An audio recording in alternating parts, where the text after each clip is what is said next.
자, 등기 서류에는 그 부동산에 대한 핵심 정보들이 담겨 있습니다. 그래서 아주 꼼꼼히 확인을 하셔야 되는데요.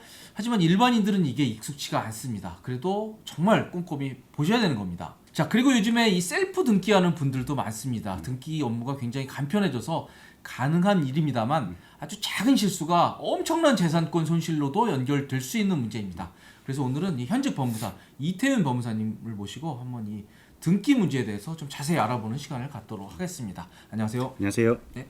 자, 저희가 부동산 거래할 때도 그렇고요. 네. 뭐 셀프 등기할 때도 결국은 등기부등본 잘 봐야 되는 건데 네. 그게 핵심인데 네. 도대체 뭘 봐야 됩니까? 되게 낯설어요. 그렇습니다. 요새 셀프 등기 하시는 분들이 많이 늘어났죠. 네. 그래서 저도 먹고 살기 쉽지 않아요. 네. 그렇긴 한데 물론 이제 등기부가 막 깨끗하고 그리고 어떤 뭐 제3의 이해관계인도 없고 근저당도 없고 네. 이런 경우라면은 내가 그냥 혼자 해도 괜찮겠다 하시는 네, 분들은 네. 셀프 등기 하셔도 문제가 없겠습니다. 네, 네. 근데 간혹 이제 전문가의 도움을 받아야 되는 경우가 좀 몇 번 있거든요. 네, 네. 만약에 등기부를 봤을 때 이런 점이 있다. 그렇게 하시면은 전문가의 도움을 반드시 그렇죠. 받으시는 것이 네. 재산상의 손실을 네. 줄 수 있는 엄청난 방법이라고 손실이 생각합니다. 연결될 수 있는 그런 내용들을 좀 알려주시겠다는 겁니다. 네. 좀 집중해서 시청해 주시고요. 자, 우선 저는 그것 좀 한번 여쭤보고 싶어요. 저는 그 부동산 거래할 때 보면 일단 대출을 확인을 하는데 네. 거기 보면 등기에는 대출이 다 나오는 거죠. 근저당 설정된 게. 그렇습니다. 네. 근데 이렇게 밑줄이 가 있는 것도 있더라고요. 그건 뭐예요? 우리가 말하는 건 이제 삭선이라고 해요. 네. 삭선이라고 해서 이거는 말소사항을 말하는 겁니다. 그거 신경 안 써도 되는 거예요? 맞습니다. 신경상은 안 쓰는 거죠. 예. 그거 좀 지워주지 왜 그냥 그렇게 하나요? 왜냐면 이게 그 등기에 관한 이력이기 때문에 네. 지금까지 그 대출을 만약에 받은 적이 있다. 말소를 했어도 말소 회복이라는 걸 할 수도 있거든요. 네. 이 말소가 잘못됐으니까는 아. 회복해야 된다. 아.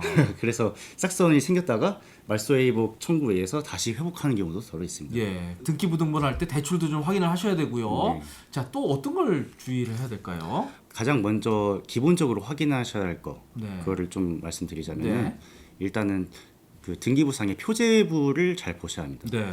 표제부와 그 대장이 건축물 대장이나 토지 대장이 이 표제부에 기재된 내용과 일치하는지를 확인하셔야 합니다. 아, 이게 일치하지 않으면은 소유권 이전 등기가 안 돼요. 아, 큰일 나는 거네요. 돈은 줬는데. 네. 네. 그렇기 때문에 대장상과 등기부상의 표제부가 일치하는지 확인을 해야 한다. 이게 네. 의미가 뭐냐면 이게 건물의 외관입니다.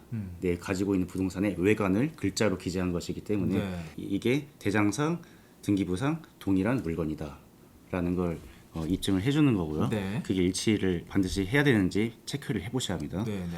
그리고 두 번째로는 내가 이 계약한 사람이 매매 계약을 체결한 사람이 진정한 소유자인지 확인해야겠죠. 확인하는 게 가장 중요하죠. 어떻게 확인해요? 일반적으로는 우리가 중개사님 통해서 하실 때는 중개사분들께서 다 신분 확인하시고 네, 네. 이렇게 하시지만은 그래도 내가 더 확인을 해야죠. 네. 어차피 내 물건이니까. 네, 네.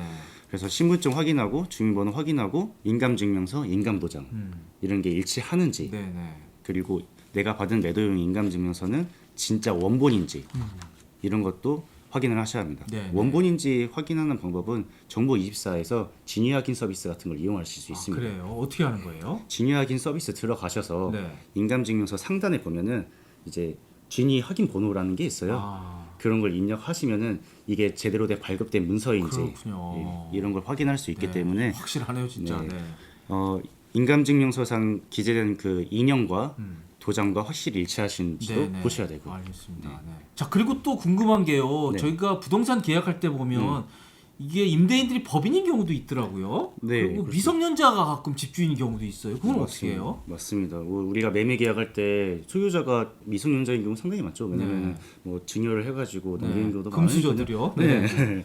근데 미성년자하고도 거래하실 때도 추가적으로 확인하셔야 할 게 있습니다. 네.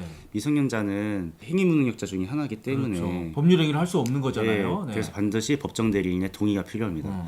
그래서 미성년자 기준으로 발급된 기본증명서와 그 가족관계 증명서를 통해서 네. 친권자가 누구인지 확실하게 확인하고 네, 친권자 동의가 있어야 예, 되고요. 그 친권자의 인감도장과 인감증명서를 확인을 해야죠. 네. 받아야죠. 그때 그 미성년자 기준은 만 18세예요, 19세예요? 만 19세입니다. 19세죠. 이 법상 네. 성년은 만 19세이기 네. 때문에 그리고 아까 말씀드렸던 법인의 경우도 있는데요. 네, 네. 법인은 법인 등기부등본상 법인의 대표자인지 꼭 확인을 하셔야 합니다. 네. 그 대표자의 법인 등기부 등본에 대표자의 주민등록번호와 주소가 적혀 있기 때문에요. 네. 이름도 적혀 있죠.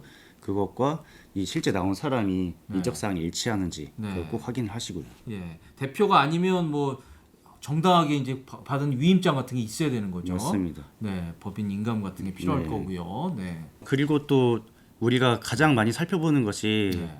근저당권이나 질권 등기 같은 경우죠. 네, 네. 담보가 돼 있는 경우. 예, 예. 우리가 이제 부동산을 매입하거나 뭐 할 때 대출을 끼는 경우, 그렇죠. 그때는 항상 근저당권이 설정이 되는데 그렇죠. 전주인은 그걸 없애줘야 되고 나는 이제 대출을 받아야 되고. 그렇죠. 네. 이게 동시에 이루어지게 되는 겁니다. 네, 네. 복잡하잖아요. 네. 반드시 매도인한테 이걸 말소할 것을 요구를 해야 되겠죠. 그럼요. 왜냐면은 이걸 말소하지 않고 내가 매수를 하게 되면 나중에 은행이 연체를 기화로 근저당권 실행을 했을 그럼요. 안 때 경매가 되죠. 발생해가지고 내 그럼요. 소유권이 상실될 네. 위험이 발생을 하는 거니까요. 예, 예.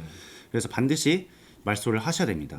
자, 근데 이게 저도 한번 부동산 거래를 해보면 막 복잡하잖아요. 네. 예전 건 없애고 새 거는 막 되고 현장에서는 그걸 어떻게 처리하는 거예요? 아, 저도 이제 현장을 많이 나가보는데 네. 되게 일사불란하게 이루어져요. 알아서 잘들 해주시는데 네. 어쨌든 간에 원리는 네. 어떻습니까? 일단은 그 잔금이 정해졌을 때 이 스케줄을 어떻게 되는지 확인을 하셔야 합니다. 잔금일에 이 매도인과 그 은행에 동행해가지고 내가 잔금을 지급하고 그 잔금으로 바로 상환을 은행에서 그렇죠. 바로 하는 해야 거예요. 되죠. 바로 하면서 상환 완료증을 받고요. 그리고 그 상환 완료증을 받음과 동시에 은행에서 이 매도인의 은행이죠. 그 은행에 법무사나 변호사로 하여금 근저당권 말소 신청이 들어가는지 네. 그것까지 확인을 하셔야지 하고, 예, 네. 진행을 하셔야 합니다. 예, 예. 그래서 말소 신청이 완전히 된 다음에 확인한 다음에 그제서 이제 절차가 시작이 네, 되는 거죠. 그러고 나서 바로 이제 등기 서류를 받고요. 네. 그리고 저는 등기소에 가서 매수인의 은행 측과 만나서 네. 같이 서류를 접수를 하죠. 네. 복잡합니다. 네. 어쨌든 간에 그렇고요.